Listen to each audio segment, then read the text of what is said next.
नहमदुहु व नुसल्ली अला रसूलिहिल करीम अम्मा बाद फ़ाऊज़ु बिल्लाहि मिनश्शैतानिर्रजीम बिस्मिल्लाहिर्रहमानिर्रहीम रब्बिश्रह ली सदरी व यस्सिर ली अमरी वहलुल उक़दतम मिन लिसानी यफ़क़हू क़ौली। अस्सलामु अलैकुम व रहमतुल्लाहि व बरकातुहू। कैसे हैं आप सब लोग। मैं उम्मीद करती हूँ कि आप सब ईमान, सेहत और तकवा की बेहतरीन हालत में होंगे इंशाअल्लाह ताला। अल्लाह ताला की तौफीक और मदद के साथ सूरह बकरा आयत नंबर 153 का तर्जुमा और तफसीर देखेंगे।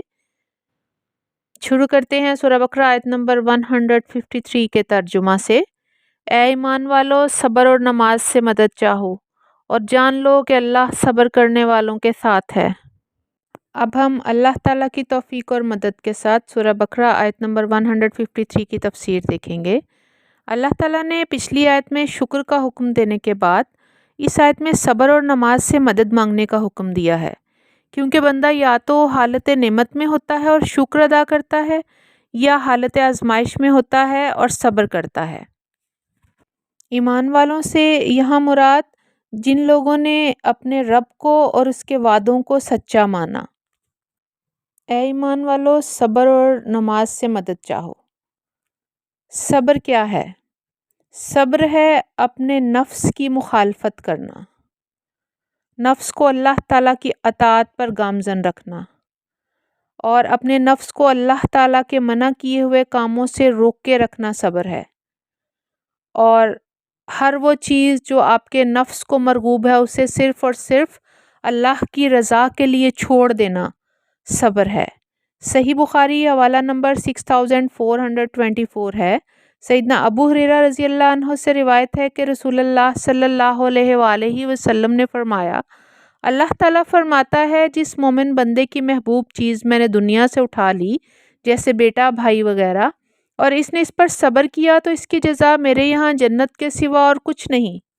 और मदद मांगने से इस आयत में मुराद है कि दीन पर कायम रहने के लिए मदद और क़ुव्वत मांगना। ये क़ुव्वत सब्र और नमाज से मिलती है। अल्लाह ताला ने नमाज से मदद लेने का हुक्म दिया है, क्योंकि वो दीन का सतून है और रब से राब्ते का ज़रिया है। वो नमाज मोमिन की मददगार होती है जो कामिल हो, जिसमें अरकान, आदाब, शराइत और सुन्नतें जमा हों, जिसमें दिल की हाज़िरी हो। इस तरह जब मोमिन नमाज में दाखिल होता है तो वो ये समझता है कि मैं अपने रब के सामने खड़ा हूँ। वो बाअदब अपने मालिक के हुजूर पेश होता है, फिर जो कुछ कहता और करता है इसको अपने शऊर में हाजिर रखता है और अपने रब से दुआएं मांगता है। तो यकीनन ऐसी नमाज तमाम अमूर में मददगार होती है, क्योंकि वो बुराई और बेहियाई से रोकती है। इस दिल की हाज़िरी के साथ अल्लाह ताला के अहकामात की अताअत और इसके नवाही से इज्तनाब होता है। इसी नमाज से मदद लेने का हुक्म दिया गया है। और मोमिन की ज़िंदगी में सबसे बड़ी क़ुव्वत अल्लाह ताला का ताल्लुक़ है और अल्लाह ताला से मुलाकात का ज़रिया नमाज है। लिहाजा नमाज क़ुव्वत का सरचश्मा और ख़ज़ानों की चाबी है। नमाज अल्लाह ताला से मुलाकात है। ये एक तन्हा इंसान की सारे जहानों के खालिक और मालिक से मुलाकात है, बग़ैर किसी वसीले, बग़ैर किसी दरमियानी वास्ते के डायरेक्ट मुलाकात है। आप कभी बहुत थकावट में नमाज पढ़ कर देखें, आप देखेंगे कि आपकी सारी थकावट उतर जाएगी और आप एक खुशगवार एहसास में मुब्तला हो जाएंगे। नमाज वो इबादत है जिससे इंसान सुकून पाता है और नमाज इंसान को रिचार्ज करती है, इसलिए वो क़ुव्वत का सरचश्मा है। नमाज मोमिन की मेराज है और रब्बुल आलमीन से मुलाकात का ज़रिया है।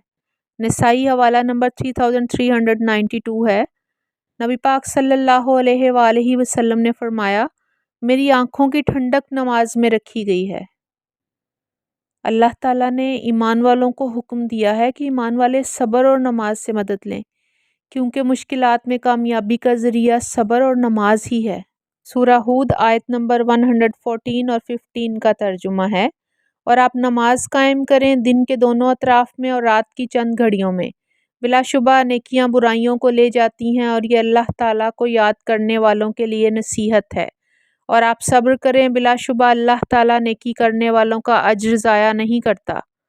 سورہ طٰہٰ آیت نمبر 130 کا ترجمہ ہے، چنانچہ لوگ جو باتیں کرتے ہیں آپ ان پر صبر کریں اور اپنے رب کی حمد کے ساتھ تسبیح کریں، سورج نکلنے سے پہلے اور اس کے غروب ہونے سے پہلے اور رات کے اوقات میں، پس تسبیح کریں اور دن کے کناروں پر بھی، تاکہ آپ راضی ہو جائیں۔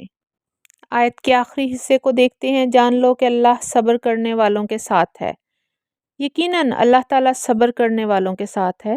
اللہ تعالیٰ نے صبر کا حکم دیا ہے اور خوشخبری دی ہے کہ وہ صبر کرنے والوں کے ساتھ ہے۔ اللہ تعالیٰ صبر کرنے والوں کا ساتھ ایسے دیتا ہے کہ دنیا میں صبر کرنے والوں کی مدد فرماتا ہے، اور جو اس راستے پر چلنا چاہتا ہے اسے چلنے کی توفیق دیتا ہے، اور صبر کی وجہ سے معاملات میں آسانیاں پیدا کر دیتا ہے، اور اللہ تعالیٰ آخرت میں صبر کا بہترین بدلہ عطا فرماتا ہے۔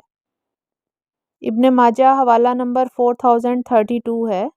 سیدنا ابن عمر رضی اللہ عنہ سے روایت ہے، رسول اللہ صلی اللہ علیہ وآلہ وسلم نے فرمایا، جو مومن لوگوں سے مل کر رہتا ہے اور ان کے ایذا پر صبر کرتا ہے، اس کو اس مومن کی نسبت زیادہ ثواب ملتا ہے جو نہ لوگوں سے ملتا ہے اور نہ ان کی ایذا پر صبر کرتا ہے۔ اللہ تعالیٰ کے ساتھ ہونے سے کیا مراد ہے؟